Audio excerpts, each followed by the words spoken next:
เขาเรียกว่าใส่เขามาจีนสั่งการจีนอยู่มันขาม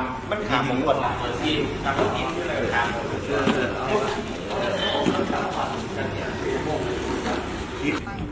ก้อนอีกเป็นก้อนอีกเป็น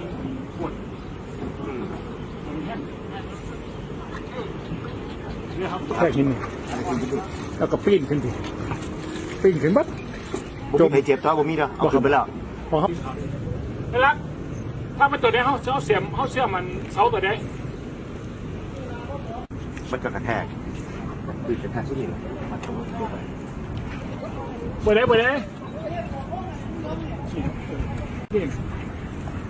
สมีอากาศห้อนสมีของท่านบะหมี่ของนี่ก็เอาแฟบอะไรครับเอาแฟบล้วยกับห้อนใส่แข็งมันก็กระแทกคือกระแทกสุดหินมันตกไป